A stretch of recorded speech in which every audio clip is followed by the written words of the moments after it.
Brilliance Audio. Her Name is Knight by Yasmin Angoe.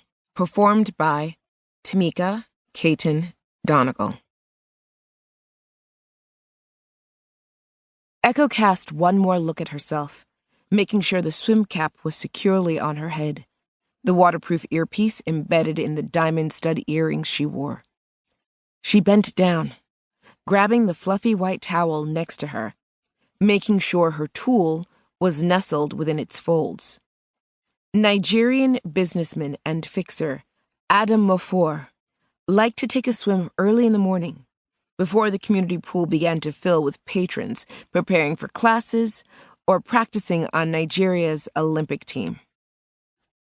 She padded out of the locker room toward the inside pool. She could hear the Mark's splashes echoing in the hallway as he took his laps. Smelled the chlorine before spying the blue of the water with the black painted lines on the pool floor. She stopped at the entrance, scanning in case anyone was there, and she'd have to take them out too.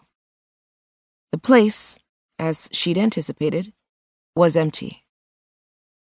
A disembodied voice said through her comms, "Security is doing rounds. You're clear."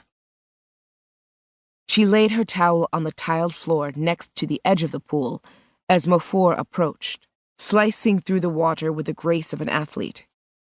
From the intel she'd received, Echo knew swimming was a passion of his. He should have stuck to that, rather than selling out the tribe and passing state secrets to their enemies for his financial benefit. It wasn't her concern if he was truly guilty or not. The tribe had marked Mofor for dispatch, and she was there to see it through. His strong arms cut through the water in a breaststroke. She readied herself. When his fingers were about to touch the pool's edge, she struck out, yanking him toward her so she could wrap her arm around his neck. She lifted his head above water, using one hand to prop herself along the edge as she brought him in, thrashing and choking with surprise. She used that surprise to pull him up farther while she plucked the syringe from the towel and injected the needle into his neck. She adjusted, leaning her weight on him as she plunged his head below the surface. His arms shot out, beating at her in weak attempts to get her off.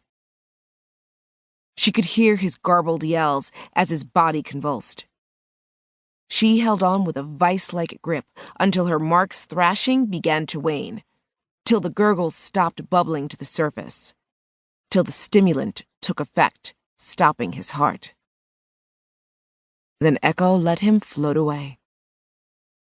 She got out of the water, wrapped the emptied hypodermic back in the towel, and returned to the locker room where she changed her clothes and dumped the towel, her suit and cap, and the empty syringe in her duffel to dispose of elsewhere. She waited until Mofor's security team passed the locker room on their way back to the pool to check on their boss. When she was clear, she slipped out and walked the opposite direction up the stairs and out the front entrance. She was approaching the car she'd lifted when Whit, head of the dispatch division of the tribe, spoke through her comms. "Nicely done, as usual." "Thanks." She buckled her seatbelt. Her mouth twitched with pleasure at the rare compliment from her mentor. Then she turned the ignition and drove off amid the blare of sirens as paramedics and police raced to the scene.